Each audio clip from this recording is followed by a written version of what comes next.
Comfort pick. Okay. Comfort pick, but this is Contact Noir's comfort pick as well. So yeah, well, hang on. Let's rephrase that. What isn't Contact Noir's? No, I mean, but I've got the stats to back it up this time. That when Contact Noir haven't got Frog Isle banned against them, they picked Jaguar Falls. Actually, no. To be fair, they had the option of going Jaguar Falls, but they did opt into Brightmarsh.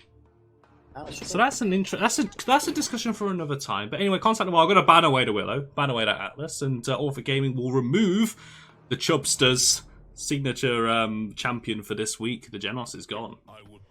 Oh, we might actually get to see some Maldumba play.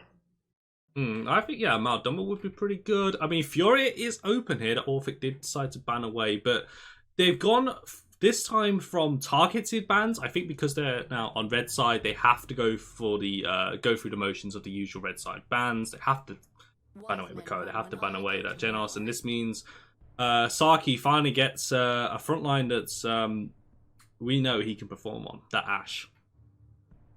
Yeah. I think taking away the Ashe. Yeah, but well, hang on. The get first back is going to be a calm pick. There you go. Like Dutch doesn't matter. We've seen it now. It doesn't matter what one of these Dutch was playing. He's going to pick one of them. So the Khan goes over to Dutch, I would say, and then the Furia picking up for Orphic Gaming, going over to Chubby. Yeah, I mean, the power of the Furia pick is to take away from Contact Noir. It does work really well on Jaguar Falls. I love seeing Furia on this pick because just narrow corridors, just throw the beam. Don't let the beam be a meme and miss it. Just line it straight down the middle. No way you're getting out of that. Contact Noir gonna have faith in their DPS. Even though Lagi didn't have the greater games, they will give him back the Cassie for this one. And that Anara pick. Going back to the tried and tested, I guess. So Ashe and Nara into the projectile Cassie. I mean, back to normal would be Ashe Leon here for Contact Noir. Oh, but, yeah, I guess, yes, you are. Which, by the way, still open. Yeah. Bomb King being picked up by Orphic Gaming. This is good. Okay. Good takeaway from Etsu and... Exactly. Yeah, it's exactly what I was about to say. Yeah. Take out away from Etsu, because it is on the... Give Andromius to Barrick. Like, this so far so good for Orphic Gaming. They have, yeah, this is definitely looking for Orphic Gaming here. So this is where, I mean, Contact Noir. I did mention before they do have the pocket picks. Do we see Eevee here come out? Do we see the Maeve take away? First of all, see the Grover. They still have last pick, so I would like them to take away the Maeve. I don't think you know what? I actually agree, because both teams are great on it. Contact Noir need to get back in the game. Knowing we can put the Etsu on Maeve is a big thing. But what do Orphic Gaming do to counter that? Do they go into the Leon?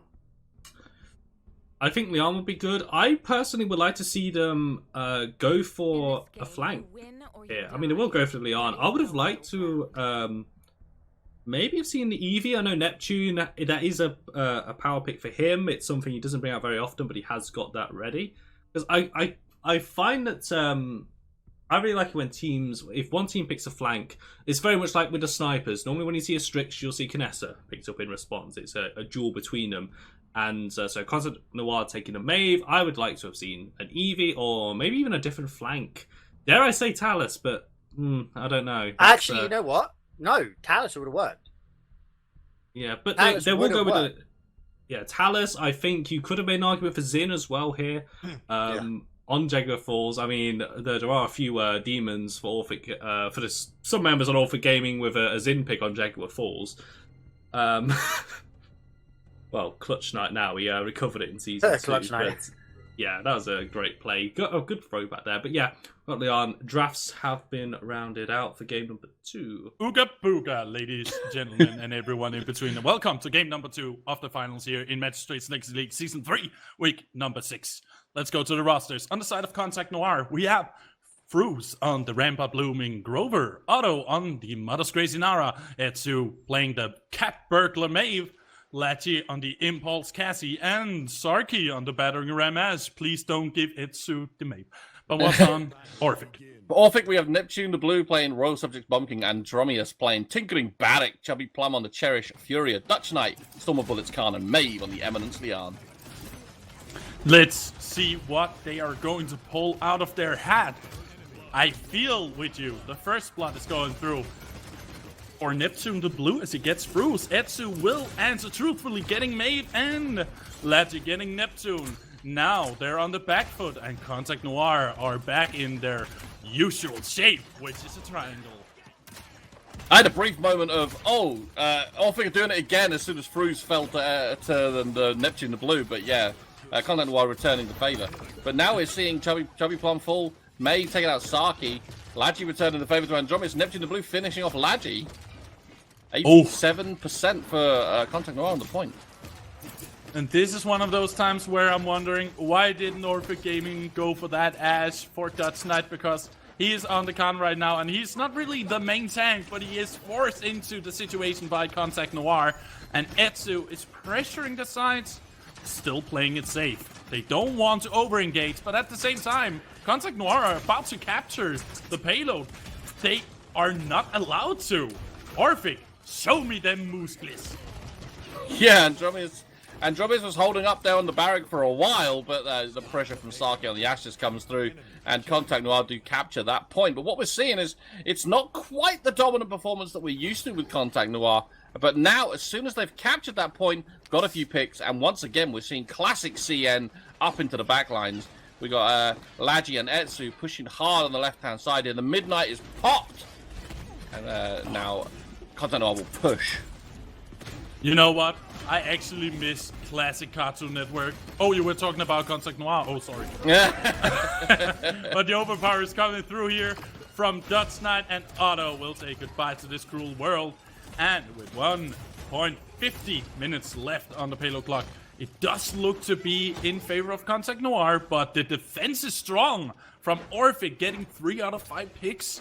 And now they're on the back foot again. Contact Noir are not used to seeing Orphic in this shape. Yeah, Orphic just saying, hold up, wait a minute, no, you're not doing classic Contact Noir things today. And today. Getting some very good picks there. The scout comes out, and Contact Noir will try and pushing up the stairs. Saki there, the whirlwind coming out.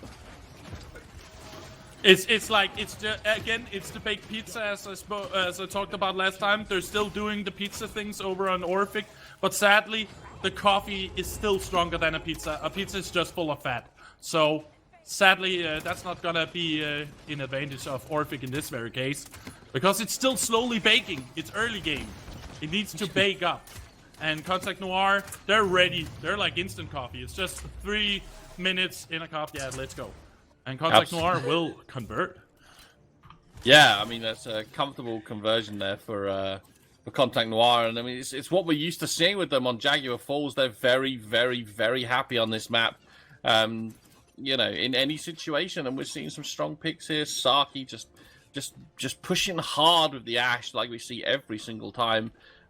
Picking up the resilience by early because of the CC that they're facing into this Orphic Gaming draft. But can Orphic Gaming pull this back, or are we going to see this go to a game 3? I believe that there is a big chance that Orphic Gaming can turn it around. They have almost all their ults available compared to Contact Noir, which only have the Assert Dominance.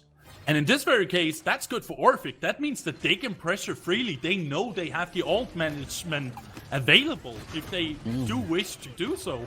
But Chubby Plum is getting engaged on. Ladgy getting Andromedas on the other side. Maeve trying that enlightenment out, but that's not failure proof, and it won't happen. Contact Noir cleans the field and says goodbye, Orphic. See you soon. Absolutely. Saki there doing exactly the right thing, diving into the backline, pressuring the Furia, Chubby Plum on the Furia, using that one ult they had, the Assert Dominance, to confirm the kill onto the Furia, and then Ladgy followed up with, was that a Quadra? Well, it was close to a Quadra. I actually think it was a delayed Quadra, a triple which was a delayed Quadra, but nonetheless, Contact Noir, I keep saying it, I will say it again and again, don't give it to the Maeve, don't give it to the Maeve. Because every single time he gets the Maeve, he's all over the place. Absolutely, I mean... But speaking of all over the place, Dutch Knight will say, doing some American football and throwing that at the other end of the map. Yep, Pretty efficient. You're absolutely right about the Etsu. I mean, Etsu's just chilling right now, just waiting for the moment to pounce, but sitting on 4-0 and 10 slash line, yeah, this is a pick that we're starting to really start to fear in the league right now. Is Etsu on the Maeve, Whirlwind coming out, Contact Noir pushing up the stairs, Lagi having to roll back, just falling a bit low on health, but sticking close to Fruz on the Grover, so that passive healing is always there to help out. Scout comes out, Orphic Gaming once again on the back foot as Contact Noir push deep, and Grover, Fruz will push this payload slowly but steadily towards the conversion point. Oh, I mean, this is just the Contact Noir that we've seen week and week and week again. They get one pick, turning to 2, to 3, to 4, to 5. It is the domino effect. Maybe they should change name to Domino Esports at this point.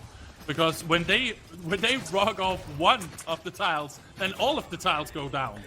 And without further ado, look at Lagi being a powerful boy, pressuring, and Contact Noir will get game number 2. We're going to game 3.